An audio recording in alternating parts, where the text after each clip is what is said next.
გამარჯობა. დღეს ჩვენს გადაცემაში შევეცდებით მოკლედ ვისაუბროთ სარამაგუს შესახებ ცოტა რამ, ბიოგრაფიული დეტალები, ასევე აქტუალობაზე ვისაუბრებთ, მისი შემოქმედების აქტუალობაზე და პოსტმოდერნისტული მახასიათებლები მის ამ რომანში როგორ არის წარმოჩენილი. შემდეგ კი უშუალოდ ნაწარმოების განხილვაზე გადავალთ.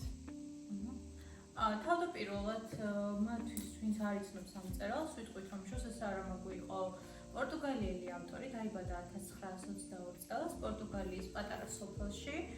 მალევე გადავიდა საცხოვრებლად ლისბონში ოჯახთან ერთად, მაგრამ აღნიშნავს, რომ სოფლის ცხოვრებამ და იქაურმა გამოცდილებამ ძალიან დიდი გავლენა მოახდინა მის შემოქმედებაზე, კერძოდ უბრალო ადამიანთან ურთიერთობამ და მათი უბრალო მეტყველების მანერამ.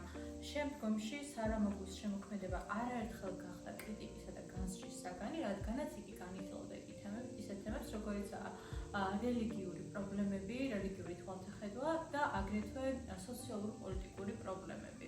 კი ბატონო, და უნდა ვახსენოთ ისიც, რომ სარამაგუმ საკმაოდ გვიან დაიწყო წერა 58 წლის ასაკში, თუმცა ამას ხელი არ შეუშლია მისთვის, რომ გამხდარიყო მსოფლიოში ერთ-ერთი გამოჩენილი მწერალი და იგი არის ნობელიანტიც, მან მიიღო ნობელის პრემია ლიტერატურაში სწორედ ამ წიგნის დამსახურებით, რომელმაც დიდი სკანდალები გამოიწვია როგორც ვატიკანში, ისე მთლიანად ქრისტიანულ სამყაროში. გარკვეული დროის პერიოდში ეს წიგნი იყო აქტუალური წიგნების თარაზოდ შემოდებული, თუმცა მოგვიანებით ყველა მიხვდა, რომ ლიტერატურას ჩარჩოებს და საზღვრებს ვერ დაუწესებ და შესაბამისად აღიარეს მისი შემოქმედებაც. უნდა აღინიშნოს ისიც, რომ ნობელის პრემიის დროს მისი მთავარი კონკურენტი იყო ჩვენი სამაყო ოთარ ჭილაძეც.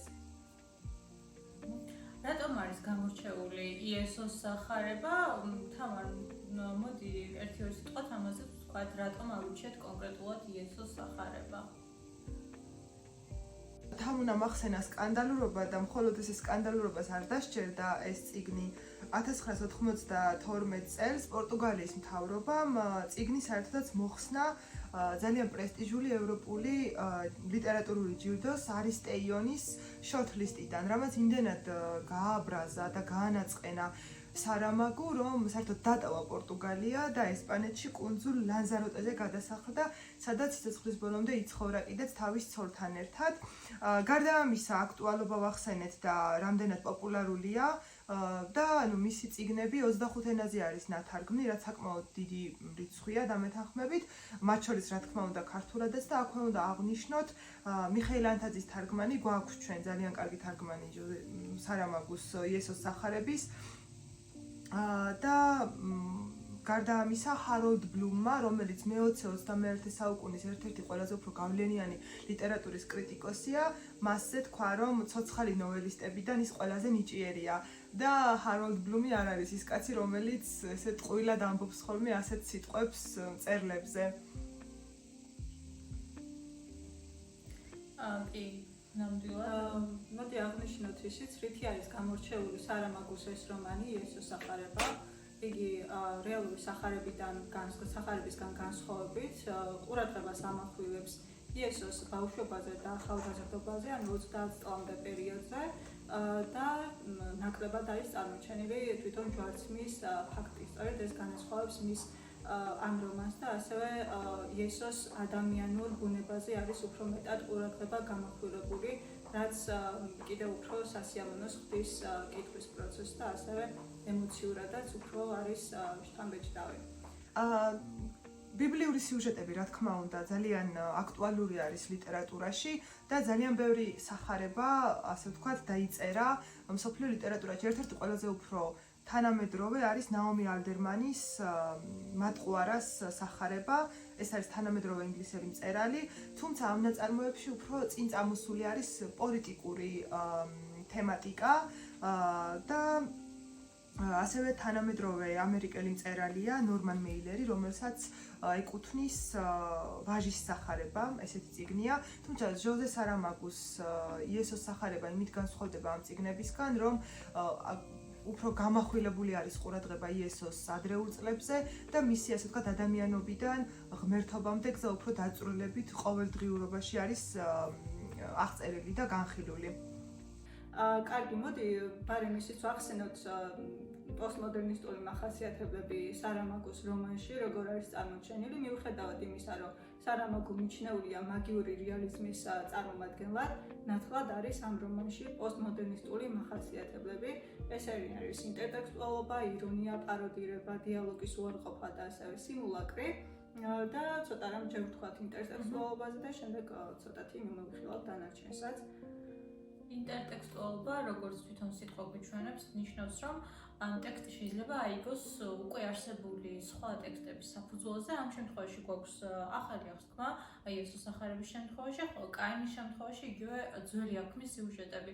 თუმცა განსხვავებით ტრადიციული ნარატივის ინტერტექსტუალურ ნაწარმოებში გვაქვს ავტორის პირდაპირ ჩართულობა, პირდაპირ კომენტარი და ზოგჯერ სარამაგოს ჩაცინებებიც კი, ასე ვთქვათ, იმიტომ რომ არ გაურბის საკუთარი აზრის გამოთქმას, მეტიც თავისუფლად აფიქსირებს და ხშირად არის ზედმეტად სარკასტულიც კი ზოგიერთი პერსონაჟების მიმართ, რასაც მივყავართ ისევ ირონიასთან და პაროდიასთან. კი ბატონო, საკმაოდ ხშირად არის ამის მაგალითები რომანში და შეუძლებელია უბრალოდ არ გაგეცინოს ყველაზე სერიოზულ მოვლენებზე და მომენტებზეც კი რაც არის რომანში აღწერილი, უხვად იყენებს ირონიას და პაროდირებას. პირველ რიგში ეს ჩანს იმაში, რომ რომანში წარმოჩენილია სამი მარიამ მაგდალელი და სავარაუდოდ სარამაგომ გაითვალისწინა ეს ფაქტი, რომ შუა საუკუნეებში არსებობდა სწორედ სამი მარიამ მაგდალელის პარადოქსი და სწორედ ამის პაროდირება მოახდინა სარამაგომ თავის რომანში. რაც შეეხება პაროდირების სხვა ელემენტებს, ალბათ კარგად ჩანს ეს ღმერთთან მიმართებაში, მამა ღმერთი იგულისხმება ამ შემთხვევაში, როდესაც იგი ზოგჯერ წარმოაჩენს კვამლის სვეტის სახით მოვლენის, ზოგჯერ კი მამა ღმერთი გვევლინება ზეციურ მოდაზე გამოწყობილი მდიდრულად და გარკვეულწილად სწორედ ასე დასცინის სარამაგო მამა ღმერთს. პაროდირების კიდევ ერთი შემთხვევა ალბათ არის ისიც, რომ იესომ მიუხედავად იმისა, რომ ლაზარე აღადგინა მკვდრეთი, ცოტა ხანში დაბრუნებულ იესოს ლაზარე ხდება გარდაცვლილი. და რას დაამატებდი პაროდირებაზე, თუ დაამატებ რაიმეს?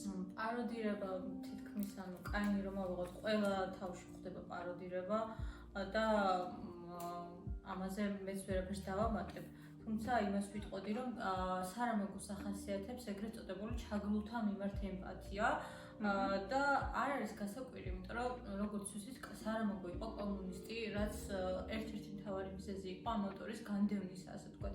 თუმცა პირად ინტერვიუში სარამაგო ახსენებს, რომ კომუნიზმი არ ნიშნავს ცალსახად ნეგატიურ გაგებას და მიუხედავად იმისა, რა რეჟიმებიც გამოიარა სამყარო, კომუნისტი შეიძლება იყოს ჰარმონიული და კეთილის მყოფელი. და ზუსტად ამიტომ არის საინტერესო მისი პერსონაჟები, მიუხედავად ამ ირონიისა, სარკაზმისა თუ სიმწარისა, რასაც მათი ენდა ხედავთ, ყველა მათგანი იბრძვის თანასწორობისთვის, სოციალური თანასწორობისთვის და ჰარმონიისთვის სამყაროში. როგორ აღწევენ, ეს უკვე სხვა საკითხია. კი, ნამდვილად, რადგანაც სიმულაკრი ვახსენეთ, მოდი ორი სიტყვით ამაზეც ვთქვათ. სიმულაკრი ბოდრიარი განმარტავს როგორც ასლი დედანის გარეშე და სწორედ ამას ხვდებით სარამაგოს რომანში. სარამაგო თვითონვე წერს, რომ იგი არ უარყოფს სახარებისეულ მოვლენებს და სიუჟეტს არ უარყოფს მისას, თუმცა თავის წარმოსახვას აძლევს გასახანს და არ ერიდება ბევრ ცვლილებას. იგი თვითონვე წერს ასევე, რომ არაფერი არ მომხდარა მსგავსი, რაც ამ რომანშია, რაც ასევე კიდევ ერთხელ ადასტურებს სწორედ იმას, რომ სიმულაკრი არის სწორედ გამოყენებული ამ რომანში ერთ-ერთი პოსტმოდერნისტული ელემენტი. დიახ, გეთანხმებით, რაც თქვით ინტერტექსტუალობაზე და სიმულაკრზე, უბრალოდ აქვე დავამატებდი იმას, თამუნა შენ ახსენე, რომ მიუყვება ჟოზე სარამაგოს სიუჟეტი გარკვეულწილად ბიბლიას, ანუ ახალ აღთქმას. არ უარყოფს იმ სასწაულებს, რომელიც იესომ ჩაიდინა, ვთქვათ, თვითონაც აღწერს იმას, როგორ განკურნა კეთროვანები, როგორ აღადგინა ლაზარე, ასევე ვთქვათ, როგორ გადააქცია წყალი ღვინოთ და ასე შემდეგ. თუმცა არ მიუყვება დედანს, ასე ვთქვათ, ნაბიჯ-ნაბიჯ. და პლუს ამას ჩემთვის, როგორც მკითხველისთვის, ძალიან საინტერესო იყო იმ ყოველდღიურობის შექმნა, რომელიც მოახერხა. ეს ატმოსფერო ყოველდღიური ცხოვრების შექმნა სარამაგომ ძალიან კარგად ნაწარმოებში და ზოგადად ჩემთვის როგორც უბრალო მკითხველისთვის ჩვენთვის რაც არ უნდა დიადი და კოსმოსური სიდიდის იდეები იყოს, წიგნის კითხვის დროს, მხატვრული ნაწარმოების კითხვის დროს ძალიან მნიშვნელოვანია იმისი აღქმა და იმისი გადმოცემა წერლის მხრიდან, როგორ ცხოვრობენ ადამიანები ყოველდღიურად და აი რა პრობლემებს აწყდებიან, როგორ ჭრიან ამ ყოველდღიურ რაღაცა, რუტინულ რაღაცებს და ძალიან საინტერესო იყო ჩემთვის ზუსტად აი ამ რაღაცა მარიამის და იოსების ოჯახის ატმოსფეროს გაცნობა, ან თუნდაც როგორ დადიოდა იოსები და როგორ ეძებდა ვთქვათ ადგილს ბეთლემში, რომ მარიამს ემშობია რა, როგორი სირცხვილის გრძნობა ჰქონდა. ასევე ძალიან საინტერესო იყო ისიც, რომ საკმაოდ კარგი საფუძველი შექმნა ძალიან რეალისტური სარამაგომ, რატომ მოუწიათ ნაზარეველი იესოს ბეთლემში დაბადება, იმიტომ რომ ნაზარეველია ხო და არა ბეთლემელი.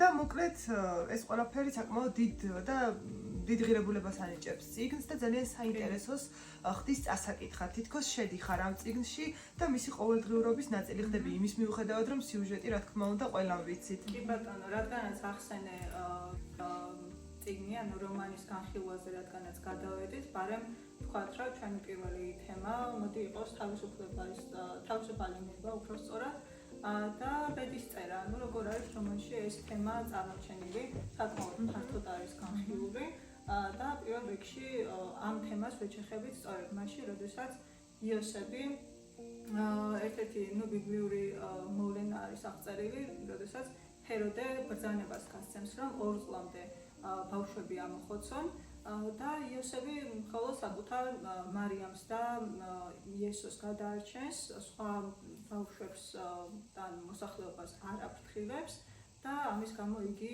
იტანჯება დანაშაულის შეგრძნებით, ყოველგვარ ხედავს კოშმარს, რომ იგი მიდის რეალურად თავისი შვილის მოსაკლავად ჯარისკაცებთან ერთად და ამის გამო იტანჯება, რადგან თვლის, რომ ცოდვა ჩაიდინა, როდესაც მხოლოდ საკუთარი შვილი და საკუთარი მეუღლე გადაარჩინა. თუმცა ვიგებთ ნაწარმოების მსვლელობისას, განვითარებისას, რომ რეალურად ეს იოსების ნებით კი არ მოხდა, არამედ ღმერთის ნებით მოხდა ყველაფერი, რომ ღმერთმა არ მოინდომა უბრალოდ სხვა ბავშვების გადარჩენა და გადაარჩინა მხოლოდ საკუთარი ძე ღვთისა.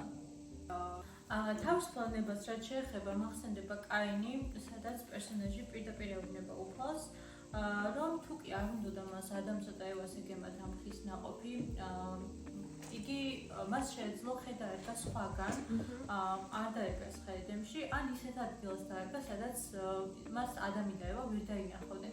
აქედან გამომდინარე შეგვიძლია დავიფიქროთ, რომ უფალმა წინასწარის ეს ჩვენი ყველა გადაწყვეტილება სარამაგოს მიხედვით და ადამიანს მაინც არ აქვს არჩევანის თავისუფლება. ამას მიუყავართ, რა თქმა უნდა, კითხვებამდე, რომელსაც სხვადასხვა პერსონაჟები და ძირითადად ეს შეკითხვები რჩება პასუხგაუცემელი. აქვე გამახსენდა კარამაზოვები, ძმები კარამაზოვები, სადაც ივანი ალიუშას უკითხავს საკუთარ პოემას დიდი ინკვიზიტორი და დიდი ინკვიზიტორი შეიპყრობს უფალს და ატუსაღებს და ესაუბრება თავისუფალი ნების უარყოფით მხარეებზე. იგი ამბობს, რომ თავისუფალი ნება ადამიანებისთვის არის რეალურად სატანჯველი და მიუხედავად იმისა, რომ ადამიანებს აქვს ეს მეამბოხე ბუნება, იგი ადამიანები რეალურად არიან სულით მონები, ურჩევნიათ მონური მორჩილება, ვიდრე თავისუფლება და მე მგონი შეცდომა არ იქნება თუ დიდ ინკვიზიტორს დავაკავშირებთ მამა ღმერთთან, დაახლოებით სწორედ იგივე პარალელის გავლება შეიძლება, სწორედ იგივენაირად არის მამა ღმერთის წარმოჩენილი, თითქოს მაფიის ბოსს გავს და ტირანს, რომელიც წინასწარ გეგმავს დანაშაულებებს, რომელიც უნდა ჩაიდინოს იმისთვის, რომ საკუთარი ძალაუფლება გააფართოვოს. მე ამასთან დაკავშირებით გამახსენდა ცნობილი ფილმი მატრიცა, სადაც მორფიუსი ეუბნება ნეოს, რომ მან უნდა გააკეთოს არჩევანი წითელ და ლურჯ აბის შორის. წითელი აბი ნიშნავს სამყაროს შეცნობას, ახალი სამყაროს გაგებას და ამ შემეცნების გზით ხელახლა თავიდან დაბადებას. ამ დროს ლურჯი აბი ნიშნავს ეგრეთ წოდებულ უმეცრებას და ამ უმეცრებაში ყოფნის გზით სიმშვიდის მოპოვებას. რა თქმა უნდა, მატრიცაში ჩანს, რომ ეს არჩევანი ხშირ შემთხვევაში არის წინასწარ განპირობებული, ანუ ადამიანმა იცის უკვე რას უფალმა იცის თუ რა გზას დაადგება ადამიანი. და შენ ახსენე თავიდან სიმულაკრები და ზუსტად მატრიცაში არის ერთ-ერთი მომენტი, სადაც პირველი კადრია, მე მგონი, ნეო კითხულობს ამ წიგნს სიმულაცია და სიმულაკრები. და რაღაცნაირად ყველაფერი კავშირშია თავისუფალი ნება და ბედის წერა, ასე ვთქვათ. აქ უნდა აღნიშნოთ და განმარტოთ ისიც, რომ როდესაც საუბრობთ მამა ღმერთზე, რა თქმა უნდა, გამოდივართ ისევ და ისევ სარამაგუს რომანიდან და არ ვიხებით არანაირად ბიბლიურ მამა ღმერთს, რომელიც ბიბლიაშია წარმოჩენილი და რა თქმა უნდა, არც სხვა ბიბლიის პერსონაჟებს არ აღვიქვამთ ცუდად ან არანაირი უარყოფითი დამოკიდებულება არ გვაქვს მათ მიმართ და იმედია ამის გამო თქვენგანაც უარყოფით რეაქციებს არ დავიმსახურებთ, რადგან ისევ და ისევ გამოდივართ რომანიდან, სარამაგუს რომანიდან და არა ჩვენი პირადი დამოკიდებულება მამა ღმერთის მიმართ მოკლედ. თავისუფლებაზე მინდა რომ დავამატო რამდენიმე სიტყვა. ჩვენ როგორც ვთქვით ფილოსოფიურად როცა განვიხილავთ თავისუფლებასთან ერთად შემოდის პასუხისმგებლობის თემა. ანუ მე მაქვს თავისუფლება, მე მოქმედებ და მე პასუხისმგებელი ვარ ამაზე. და ამ წიგნში რეალურად პერსონაჟებს არ აქვთ არანაირი პასუხისმგებლობა თავიანთ თავისუფალ ნებაზე, იმიტომ რომ თავისუფალი ნება არ აქვთ და ძალიან გვანაც ხოთა შორის ერთმანეთს იესოც და იუდაც, იმიტომ რომ არც ერთი არ ირჩევს იმ გზას, რომელიც თვითონ უნდათ. ან თქვათ როგორც ფიქრობენ, ანუ იესო მსჯელობს, ხო, რა შეიძლება რომ გაკეთდეს, რომ რაღაცები თავიდან არიდოს, თქვათ ადამიანების ტანჯვა, მაგრამ ღმერთი ეუბნება რომ კი, ანუ ესე უნდა მოხდეს და ფაქტიურად არანაირ არჩევანს არ უტოვებს და ასევე არის იუდაც, ანუ იუდა გამყიდველად კი არ გვევლინება ამ ნაწარმოებში, რომელმაც ღმერთს უღალატა. არამედ ის უბრალოდ ხდება შემსრულებელი ამ ნების, მაგრამ ალბათ აბსურდია ის, რომ ამ თავის საქციელზე მაინც პასუხისმგებლობის აღება უწევს და უწევს, რომ თავისი სიცხვილით აგავს პასუხი, იმიტომ რომ ეს პასუხისმგებლობა თითქოს წინასწარი არის ჩადებული იმაში, რაც უნდა გააკეთოს. შემდეგი მე მგონი ქრისტეზე ვისაუბრეთ და მის მხატვრულ სახეზე და უშუალოდ ქრისტეს პერსონაჟზე რო გადავიდეთ და მის თავგადასავალზე, იმიტომ რომ ძალიან საინტერესოდ აქვს სარამაგუს აღწერილი ქრისტეს გზა, ასე ვთქვათ, ადამიანური ნაწილიდან გაღმერთებამდე. და ამაზე სამივეს ჩვენ ერთმანეთისგან დამოუკიდებლად გაგვახსენდა ჯოზეფ კემბერლი, იმიტომ რომ მისი სქემა არის ძალიან მნიშვნელოვანი ლიტერატურაში და არა მხოლოდ ლიტერატურაში. ჯოზეფ კემბერლი იყო ამერიკელი მეცნიერი, მითოლოგიის მკვლევარი და მწერალი, რომელმაც შეიმუშავა გმირის მოგზაურობის სქემა ლიტერატურაში. ეს სქემა გულისხმობს, რომ მაძიებელი გმირი იღებს რაღაც მესიჯს სამყაროსგან, შეიძლება იყოს ეს პირდაპირი ან არაპირდაპირი და იგი იძულებულია ან თავისი სურვილით სწოვებს მშობლიურ მხარეს იმისთვის, რომ აღმოაჩინოს ახალი სამყაროები, გამოსცადოს თავგადასავლები და ახალი ცოდნით გამდიდრებული დაბრუნდეს უკან შინ. სწორედ ამ გზას გადის იესო, როდესაც იგი ტოვებს მშობლიურ სახლს. შენ ახსენე სიზმრები და ეს სინდისის მომენტი და იესოსთან ნათლად არის გამოხატული მამისეული მემკვიდრეობით გადმოცემული სინდისის ქენჭნა, რაც მას აიძულებს, რომ წავიდეს სახლიდან და დაადგეს გზას. გზაზე იგი შეხვდება მწყემსებს, ფარისევლებს, სამარიტელებს, გაატარებს 40 დღეს უდაბნოში, აგრეთვე გამოცდის სიყვარულს და ამ ცოდნით გამდიდრებული ბრუნდება უკან სახლში. მაგრამ აღსანიშნავია ის, რომ კემბელის გმირისგან განსხვავებით იესოს არ უსმენენ და მისი სიბრძნე არ არის, ასე ვთქვათ, მიღებული მისი ოჯახის წევრების მხრიდან და იგი რჩება უარყოფილი და გარიყული და საკუთარი ბედის წერა, ასე ვთქვათ, მთლიანად მამამისის, ანუ უფლის ხელში გადადის ისევ და ისევ. კი ბატონო, ანუ კემბელის მონოლითი ინიციაციების პუნქტებად არის ჩამოყალიბებული. პირველ რიგში ეს არის სწორედ თავგადასავლებისკენ ძახილი, შემდეგ არის ბრძენთან შეხვედრა, შემდეგ მოდის დამხმარეების შეძენა და ბოლოს უფსკრულში ჩასვლა, ანუ ყველა მათგანი ჩნდება, ანუ ყველა მათგანს ხვდებით იესოს სახარებაში, სხვადასხვა ფორმით არის წარმოჩენილი და პირველ რიგში ეს რა თქმა უნდა იყო თავგადასავლებისკენ ძახილი, როდესაც იესო პირველად მიდის სახლიდან თავისი მამის ცოდვით დამძიმებული, ასე რომ ვთქვათ, შემდეგ ბრძენთან შეხვედრა, როდესაც ტაძარში მიდის ბრძენთან და უსვამს რამდენიმე შეკითხვას, ანდობს თავის ეჭვებს და მის განილის პასუხებს, ასევე დამხმარეებიც ჰყავს უკვე იესოს თავისი მოწაფეების სახით და უსკოლში ჩასვლას, როდესაც ანუ რომანის ბოლოსკენ იგი უკვე აცნობიერებს თავის ღვთაებრივ პასუხისმგებლობას, ის პასუხისმგებლობა, რაც დააკისრა მას მამა ღმერთმა და ის ტანჯვა, რაც მას ელის ამ თავგანწირვის გამო მამა ღმერთის მიზნების ასასრულებლად.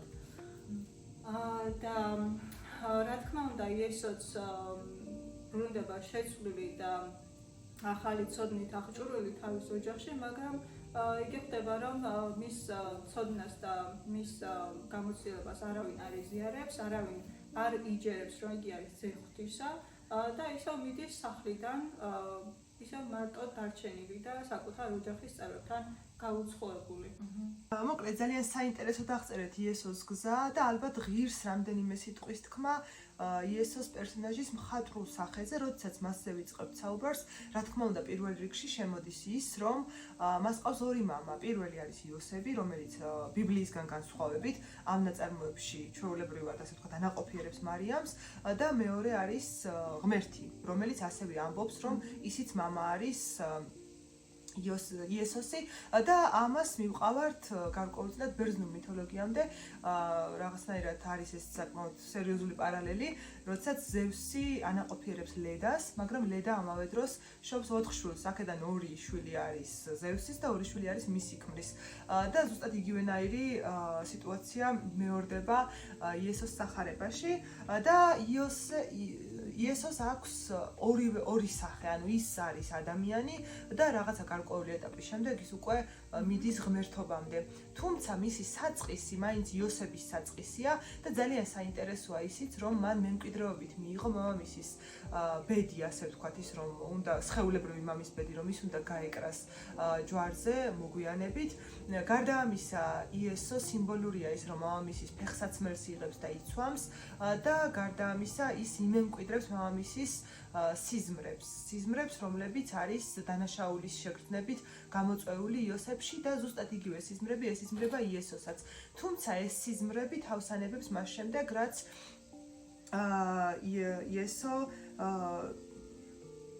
იესო უკვე უდაბნოში წავა და უდაბნოში უკვე იქ გაცხადდება, რომ ღმერთს მასთან რაღაც საქმე აქვს, ასე ვთქვათ. ჯერ იესო არ იცის, რომ ღმერთი მისი მამა არის. რადგანაც ახსენეს სიზმარი, აქვე გამახსენდა იუნგის არქეტიპის განსაზღვრებაც, რომელიც გულისხმობს, რომ ადამიანები გენეტიკურად იღებენ კაცობრიობის ისტორიაში დაგროვილ გამოცდილებას და ცოდნას და აქაც რომანშიც ჩანს ეს ზუსტად, როდესაც იოსების სიზმარი მემკვიდრეობით გადადის იესოზე, როგორც შენც ახსენე და სანდლებიც გარკვეული სიმბოლოს სახით არის წარმოჩენილი ამ რომანში.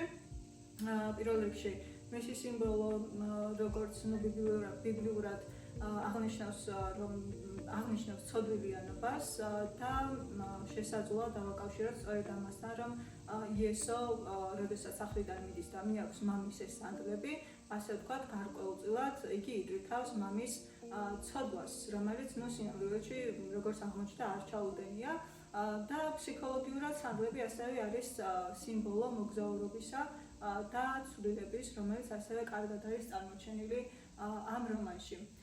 ნამდვილად და იუნგზე გამახსენდა სიზმართან ერთად იუნგისთვის მნიშვნელოვანია რიტუალები და მისი სიმბოლოები და იესოს სახარებაში უხვად ხვდებით რიტუალებს, იქნება ეს ქორწილი, ნათლობა, ინიციაცია, ოღონდ არა პირდაპირ გაგებით, ანუ ქრისტესთვის ინიციაცია არის უდაბნოში შესვლა, ასე ვთქვათ, როცა მოკვდა ის ჭაბუკი, ვინც იყო აქამდე და იბადება უკვე ძეუხისა კაცი. და ეს რიტუალები მნიშვნელოვანია იმ თვალსაზრისითაც, რომ კოლექტიური ცნობიერების ამაღლებას ემსახურება და უკვე ხალხიც იჯერებს, რომ იესო არის სასწაულ მოქმედი. გარდა ამისა, როცა ვსაუბრობთ კემბერის სქემაზე, აუცილებელია ვახსენოთ ისიც, რომ ეს სქემა გამოყენებული იქნა არაერთი მხატვრული ნაწარმოების სათავეში, ისეთი ნაწარმოებების, როგორიც არის იგივე ჰომეროსის ოდისეა, ულისე, უფრო გვიანდელ ეპოქაში რომ გადმოინაცვლოთ თანამედროვე სამყაროში იქნება ეს ბეჭდების მბრძანებელი, ჰობიტი, ჰარი პოტერი, ანუ თანამედროვე ქართულ ლიტერატურაშიც არის სურაჯიშკარიანის ბოლოდროინდელ რომანში სწრაფი ღამისიერი, იქაც გარკვეულწილად ჩანს სწორედ კემბერის სქემა, ჰარი პოტერი შენს ახსენე, უფრო ნათლად ჩანს ეს ჰარი პოტერი და ფილოსოფიური ქვაში, როგორც ლიტერატურაში, ისე ფილმებში საკმაოდ ხშირად არის გამოყენებული კემბელის სქემა. და აქედან ჩანს, რომ მიზეზი ჰქონდა სარამაგუს, რატომაც დაიწყო გვიან წერა. ის იყო ერთგვარი დამკვირვებელი და მკითხველი პირველ რიგში, რომელიც კარგად იცნობდა არსებულ ლიტერატურულ ნორმებს, არსებულ ლიტერატურულ წყაროებს და შემდგომ ძალიან კარგი ნაზავი და სინთეზი შემოგთავაზა თავისი ტექსტების წყალობით.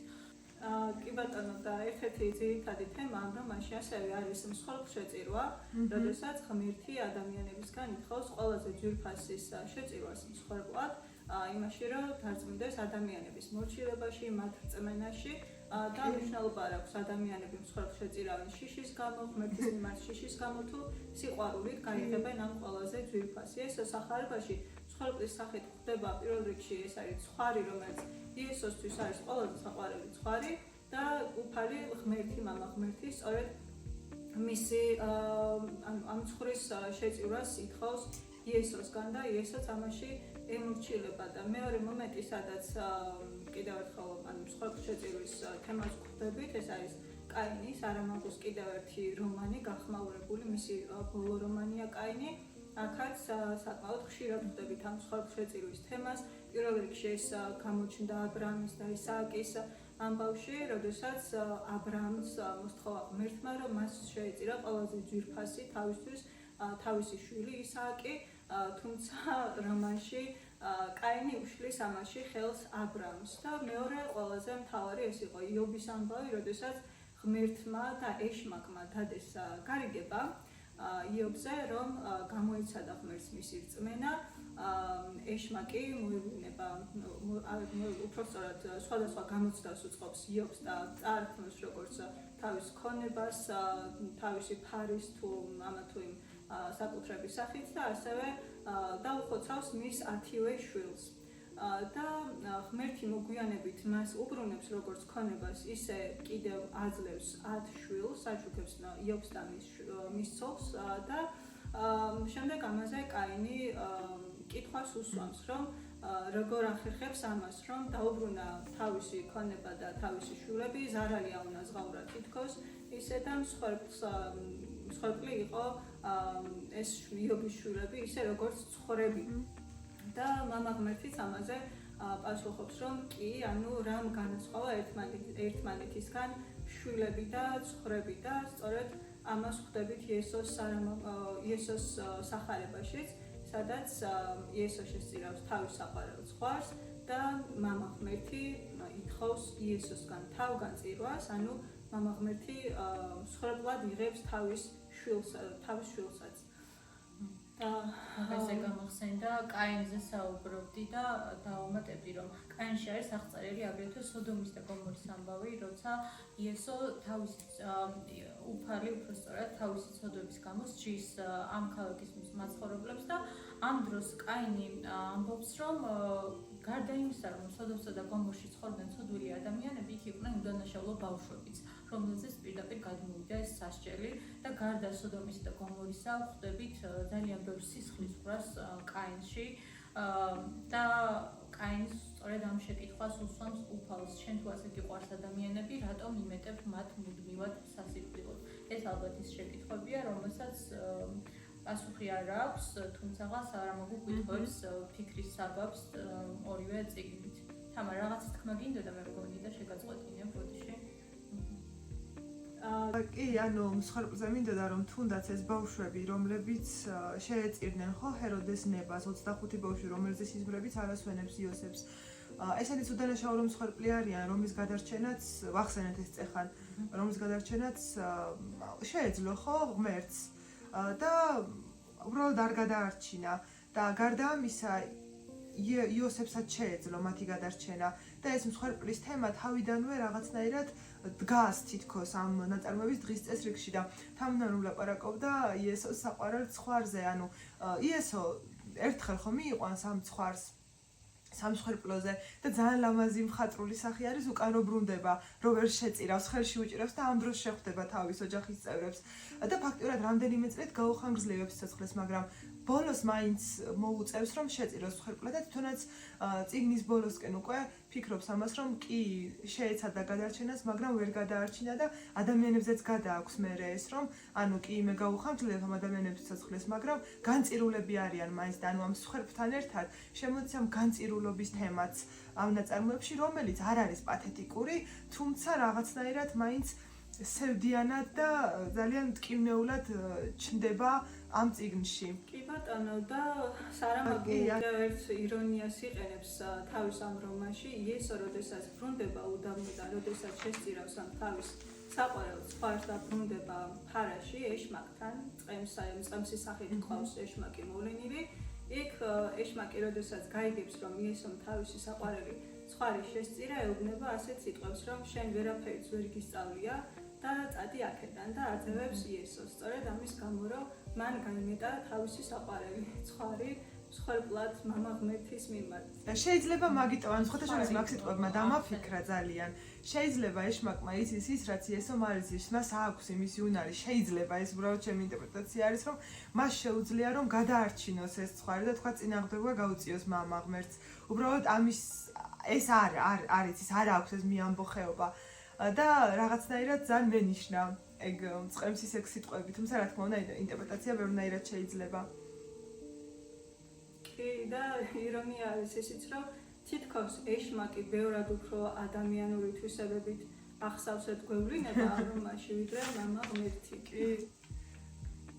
კი ძალიან საინტერესო მხატვრული სახე არის სატანის და სხვათა შორის რომ ვკითხულობდი მახსენდებოდა ყველა ის სატანა პერსონაჟი რომელიც წამიკითხავს და ეს ლუციფერები ვთქვათ მილტონის დაკარგულ სამოთხეში ან ვთქვათ ბაირონთან ანუ რო კითხულობ ამ მილტონის დაკარგულ სამოთხეში რაღაცნაირად სიმპათიაც გიჩნდება ეს მებრძოლის სულია რომელიც ცდილობს რომ დაამარცხოს ეს კეთილი საწყისი და ამ წიგნში პირიქით დაზავებასაც კი ითხოვს და უფრო ადამიანურია მართლა თამუნა როგორც ახსენე და გაცილებით უფრო მეტად ებრალება თითქოს ადამიანები ვიდრე მამა ღმერთს და ძალიან საინტერესო კონტრასტია არ ვიცი კიდე შენიშნეთ თუ არა ფიზიკურად გვარან ერთმანეთს თითქოს თანაგრძნობას იწვევს შენში ეშმაკის ზუსტად გებრალება რაღაცნაირად კი და თან პატიებას ითხოვს ღმერთისგან ესეც აღსანიშნავია პატიებას თხოვს და ზეცაში დაბრუნებას და რადგან მამა ღმერთი რა თქმა უნდა უარს ეუბნება რომ ეშმაკის გარეშე ღმერთი ვერ იარსებებს და ბოროტის გარეშე ვერ იქნება სიკეთე და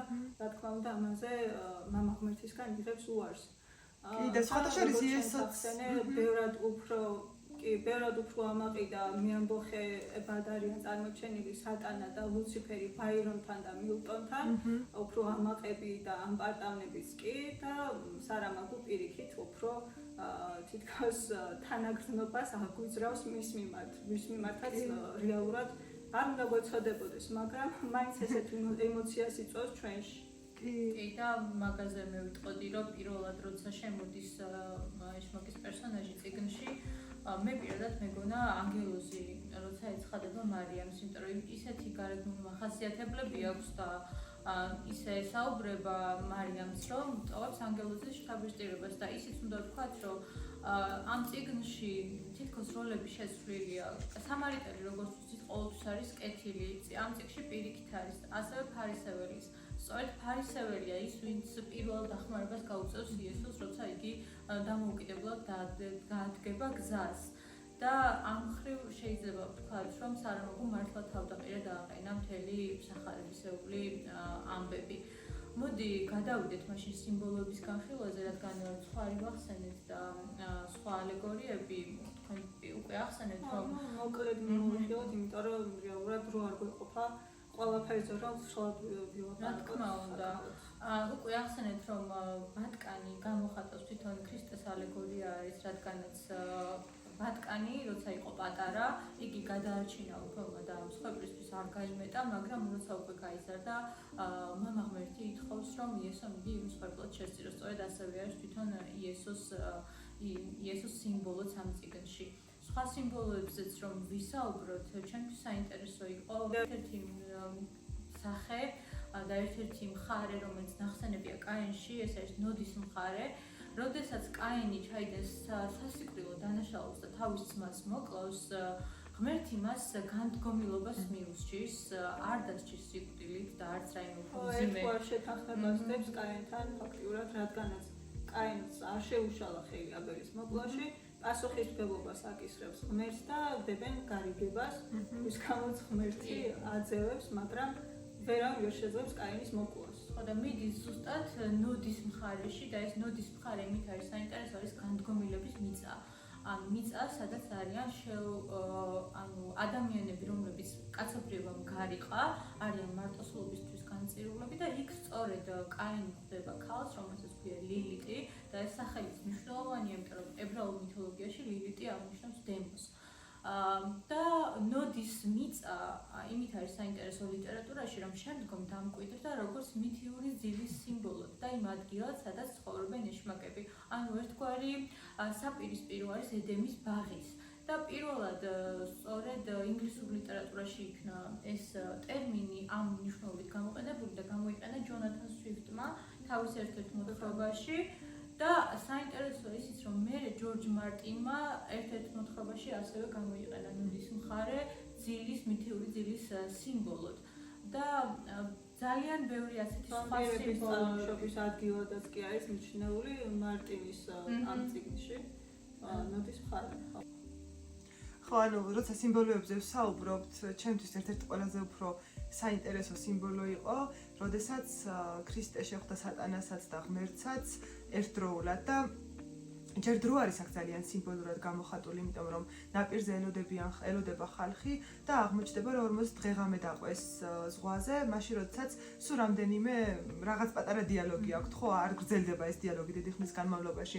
ანუ დროის პირობითობაზე არის აქ და გარდა ამისა ძალიან სიმბოლური იყო ჩემთვის, როდესაც უკვე ემშვიდობებიან ერთმანეთს, ღმერთი მიდის ჰაერში უჩინარდება, სატანა წყალში უჩინარდება და იესო მიწაზე გამოდის და რაღაცნაირად მაინც ისევ ბერძნულ მითოლოგიასთან დავაკავშირე ეს, ანუ ღმერთი როგორც ზევსი, რომელიც ყველაზე უფრო ძლევამოსილი ღმერთია და ცაში არის, ანუ ოლიმპოზე ცხოვრობს და ანუ მაინც ცისკენ მიდის, სატანა, რომელიც საკმაოდ გავლენიანი ფიგურა არის, იმის მიუხედავად, რომ ძალიან დიდი სიმპათია გამოიწვია ჩვენში და ერთგვარ თანაგრძნობაც, ისიც პოსეიდონის მსგავსად წყალში უჩინარდება და თითქოს ამ სამ შორის ყველაზე უფრო ნაკლები გავლენის მქონე არის იესო, რომელიც მიწისკენ მიდის და ძალიან გავს ეს ზევსის ნახევრად მოკვდავ შვილებს, რომლებიც გმირები არიან, ან მოკვდავი ქალებისგან ეყოლა ზევსს და თავიანთი დრო აქვთ, ანუ შეიძლება უფრო მეტ ხანს ცხოვრობენ ვიდრე ჩვეულებრივი მოკვდავები, მაგრამ მათაც თავიანთი დრო აქვთ და თითქოს ეს რაღაცნაირად მიუთითა კიდევ ერთხელ სარამაგომ, რომ როგორც ღმერთი ეუბნებოდა იესოს, რომ 1000 წლეულები იქნება შენი სახელი, მაგრამ შემდეგ უკვე აღარ იქნება, თითქოს ანუ რაღაცნაირი მინიშნება არის, რომ მიწაზე გამოსვლა მისი რაღაცა მიწიური, ანუ ეს რაღაცა მაინც ნახევრად მოკვდავობას მაინც მიუთითებს.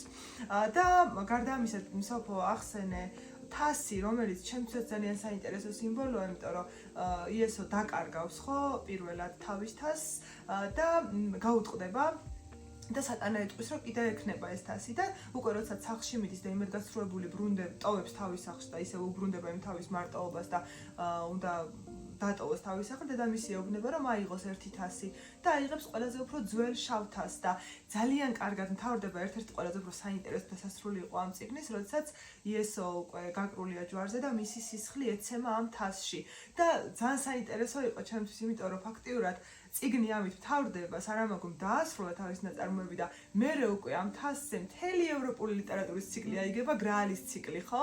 რომელზეც დაიწერება უამრავი წიგნი და უამრავი რომანი.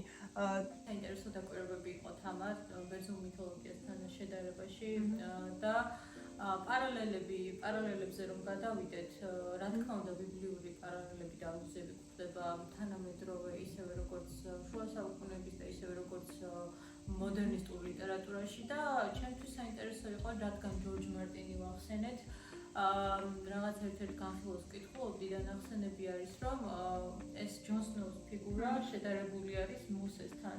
ანუ ხო, მესიანური ფიგურა ყავს წარმოდგენილი ჯონ სნოუს სახით ჯორჯ მარტინს, რომელიც ისევე როგორც მოსე გააპობს წითელ ზღვას, ასევე ებრძვის ამ ყინულის კედლის მეორე მხარეს არსებულ არსებებს, რომელიც არიან შეუცნობელი არსებები და ძალიან კარგი პარალელები აქვს ამასთან დაკავშირებით ჯორჯ მარტინს. და აგრეთვე რადგანაც მატრიცა ვახსენეთ, მე მგონი ესეც უნდა ვთქვათ, რომ მატრიცას პერსონაჟის არის მთლიანად მესიანური ფიგურა, იმიტომ რომ სახელი ნეო ლათინური ნეოსიდან მომდინარეობს და ნიშნავს ახალს, რომელიც გვაუწყებს ეგრეთ წოდებულ ხელახლა დაბადებას და ახალი სამყაროს შექმნას ახალი მეთაურით. და აგრეთვე მატრიცაში გვხვდებიან ისეთი ფიგურები, როგორებიც არიან ორაკულები და მისნები, ანუ წინასწარმეტყველები, რომლებიც სახარებაშიც არიან და წინასწარ აუწყებენ იესოს მისი მოსალოდნელი ხვედრის შესახებ. ამიტომ შეგვიძლია ვიფიქროთ, რომ ასეა სახარებისეული სიუჟეტი არის ამოუწურავი და გავლენას ახდენს ძალიან ბევრ როგორც ლიტერატურაზე, ისე ფილმებზე. მე გამახსენდა გოლდინგის ბუსთა ბატონი, სადაც ასევე ბიბლიური ალუზიები არის უხვად.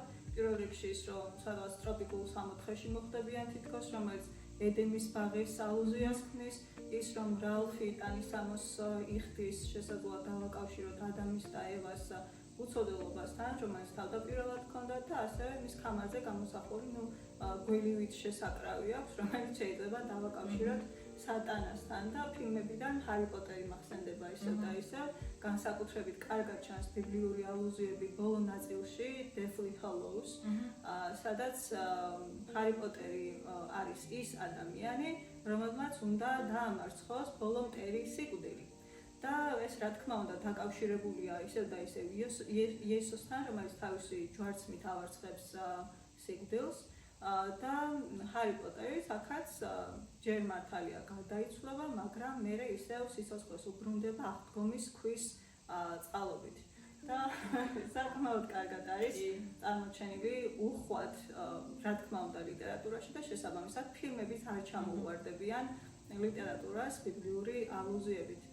ჰარი პოტერზე ის მოხსენდება, რომ რაღაც პარადოქსული ფაქტია, ჯადოქრების სკოლა და მშობას მაინც აღნიშნავენ 25 დეკემბერს და თავიდან ცოტა ისეთ სკეპტიკური განწყობა მქონდა, რომ როგორ გაეპარა ეგ შეცდომა რომელიც გაეპარა, მაგრამ უბრალოდ სამყარო გაეციანა ერთმანეთში. ისეთი ღირებულებებია ზოგადად მაგ ფილმში, რომ შეუძლებელია ადამიანი გინდა იყოს ქრისტიანი, ორთოდოქსი, კათოლიკე არ აქვს მნიშვნელობა. პირველ რიგში არის უნივერსალური ადამიანური ღირებულებები, ისევე როგორც სარამაგოს წიგნებში, აგრეთვე ზემოთ აღნიშნულ ფილმებში და წიგნებში. მოდი ის ვთქვათ, რა შთაბეჭდილება მოახდინა ჩვენზე სარამაგოს ამ რომანმა, რა მოგვეწონა და რატომ მოგვეწონა.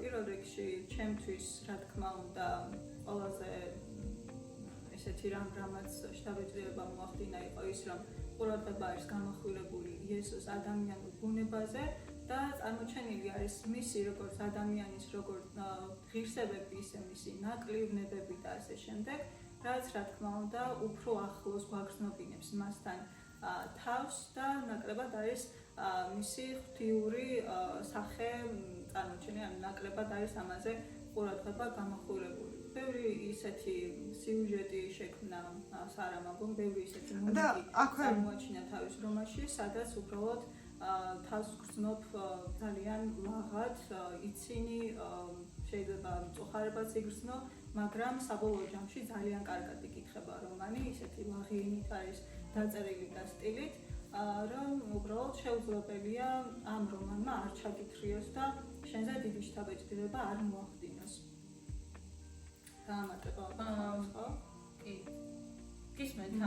დავამატებდი იმას, რომ ძალიან კარგად აღწერეთ ამუნა, რაც რა მოგეწონა და რო იწყებ იესოს სახარებას, რა თქმა უნდა არ ელოდები იმას ხომ, რომ რაღაცა განსხვავებული იქნება, იცი სიუჟეტი, იცი რასაც მიუყვება და ძალიან უნდა მოინდომოს ავტორმა, რომ რაღაც არ მოგბეზრდეს. თავიდან იწყებ, იცი რომ დაიბადება, რაღაცა უნდა მოხდეს, მაგრამ უკვე მიდიხარ რაღაცა წიგნის, რაღაცა ნაწილებისკენ და ხვდები რამდენად საინტერესოა როგორ გითხრებს ეს ყოველდღიურობა და ჩემთვის პირველ რიგში როდესაც ვკითხულობ ნაწარმოებს ნარატივია ძალიან მნიშვნელოვანი, ხო?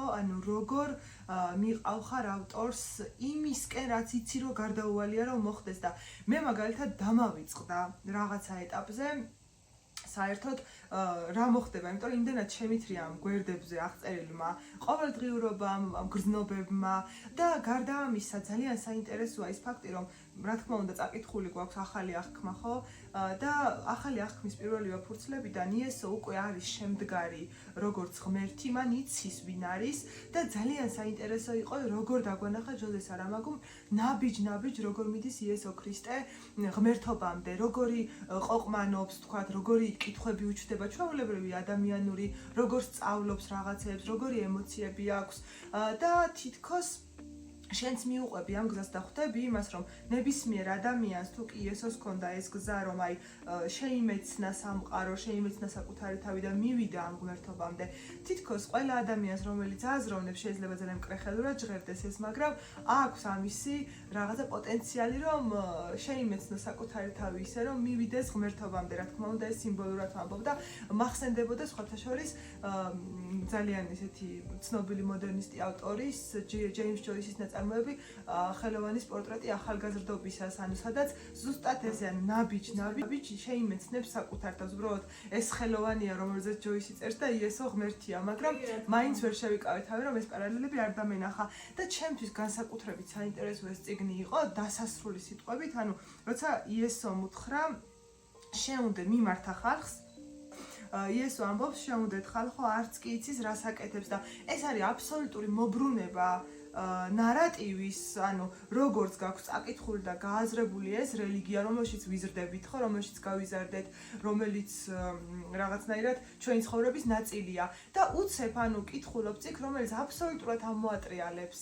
ამ ნარატივს და რა ვიცი, ჩემთვის ეს იყო ერთ-ერთი ვამბობ ხოლმე, რომ არის წიგნი, ანუ არის რაღაც წიგნი, რომელიც ძალიან დიდ შთაბეჭდილებას ახდენს, შეიძლება როცა 15-16 წლის ხარ, მაგრამ მე უკვე ვეღარა და ანუ ამ წიგნმა ჩემზე ძალიან დიდი გავლენა მოხდა, იმიტომ რომ აბსოლუტურად ამოატრიალა ნარატივი, რომელიც მოსმენილი მაქვს და ალბათ ეს არის ზუსტად მთავარი არსი და მთავარი ღირებულება ნებისმიერ წიგნის, რომ რაღაცნაირად შემოატრიალოს ეს ფოკუსი, რაც გქონდა და რაღაც ახალი წესრიგი დაგიმყაროს.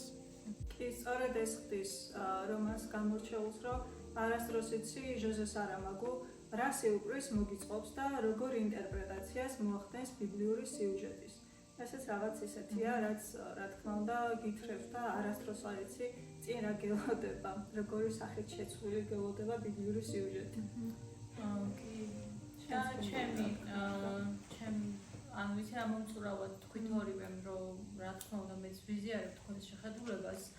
უბრალოდ მე იმას დავამატებდი, რომ არ იყო ეს პირველი შეხვედრა ჩემთვის სარამაგოსთან, დაახლოებით 4 წლის წინ წავიკითხე პირველად იგივე წიგნი იესოს სახარება და ახლა წავიკითხე მეორე და იმას დავამატებდი უბრალოდ, რომ პირველი წაკითხვისას რა ემოციებიც მოვიდა, თითქოს იმის საპირისპირო ემოციები მოვიდა მეორე წაკითხვისას, იმიტომ რომ ეს წიგნი ითხოვს ემოციურ სიმწიფეს პირველ რიგში, იმიტომ რომ ისეთი აზრები შეიძლება დავინახოთ, რაც ერთი შეხედვით არის მკრეხელური და ერთი შეხედვით გვაფიქრებინებს, რომ ამ ავტორს ცოტა ზედმეტი წარმოდგენა ხომ არ აქვს თავის თავზეო, მაგრამ მე როცა ვიზრდებით და ცხოვრებისეულ გამოცდილებაც გვაქვს ემოციური ინტელექტიც, ასე თუ ისე უფრო განვითარებული გვაქვს, ხვდებით იმ მოტივებს და იმ მიზეზებს, რატომაც დაწერა სარამაგომ ასე თავისი ნაწარმოები და სწორედ ეს იყო ჩემი მეორე შეხვედრა სარამაგოსთან და ჩემთვის საინტერესო იყო მარიამ მაგდალელის და იესო ქრისტეს ურთიერთობა, იმიტომ რომ მიუხედავად იმისა, რომ მარიამ მაგდალელი იყო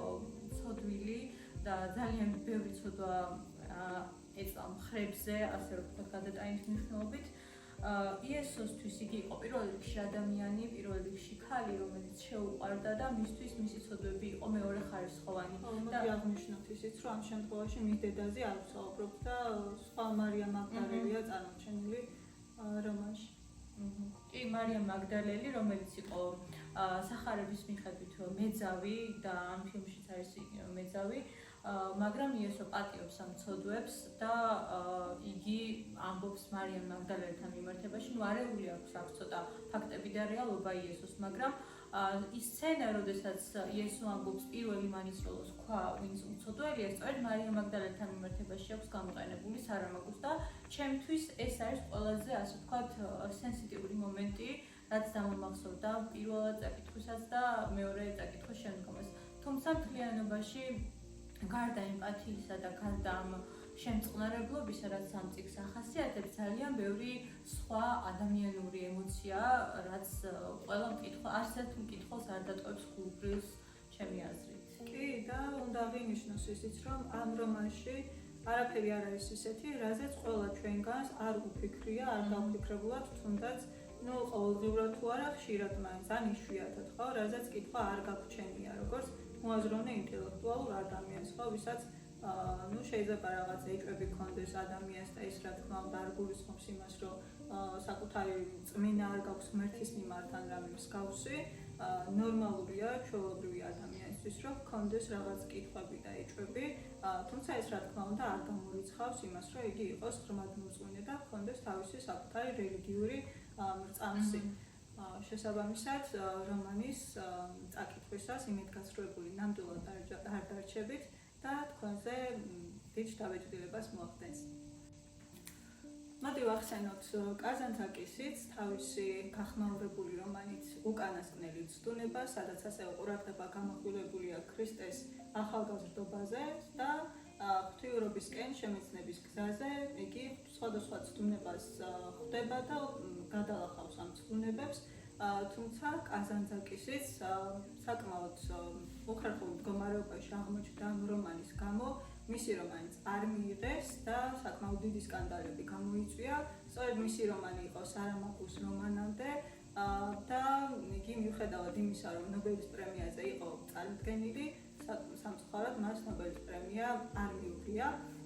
სწორედ მისი ისევ და ისევ ამ გახმაურებული რომანის გამო და იმ სკანდალების გამო, რაც ამ რომანმა გამოიწვია. ამ რომანში პირდაპირ ამბობს ქრისტე, რომ საწყის ეტაპზე ამბობს, რომ ჩემი ერთადერთი რწმენა და სიყვარული არის შიშიო. შიშით არის განპირობებული და იმასაც კი ამბობს, რომ არ ყოფილიყო უფალი და მისი სასჯელი, მე თავიდანვე გამოვტყუდებოდი მარიამ მაგდალეს სიყვარულშიო. ანუ აქაც ფაქტობრივად და აშკარად ხდება ქრისტეს ორებუნების დაპირისპირება ერთმანეთთან და ქრისტეს არჩება არჩევანი და ისე უნდა მოიქცეს, როგორც ამას მამამისი ეუბნება. და აქაც ისევე როგორც იესოს სახარებაში იუდას უწევს, რომ გასცეს იესო, ისევ და ისევ იესოს მოთხოვნიდან გამომდინარე და არა საკუთარი სურვილით. და ეს რა თქმა უნდა ეწინააღმდეგება სახარებას რეალურად. იუდა, ანუ ფილმს თუ ნახავთ, არ ვიცი, ძალიან კარგად ჩანს ფილმშიც და წიგნშიც, რომ იუდა არის ქრისტეს, ასე ვთქვათ, ყველაზე დაახლოებული პირი და მისი საუკეთესო მეგობარიც კი. და რეალურად ესეც ცვლის ჩვენ წარმოდგენებს სახარებისეული ფაქტების მიმართ.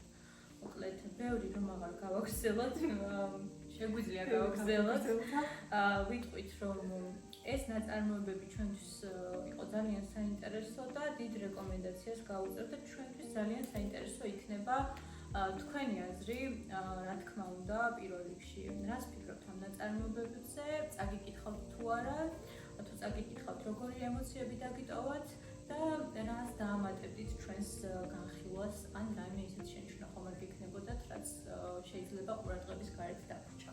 და რა თქმა უნდა, მნიშვნელოვანია თქვენი მხარდაჭერაც, გამოიწერეთ ჩვენი YouTube არხი, ასევე გამოყვებით Instagram-სა და TikTok-ზე და მოიწონეთ ჩვენი Facebook გვერდი.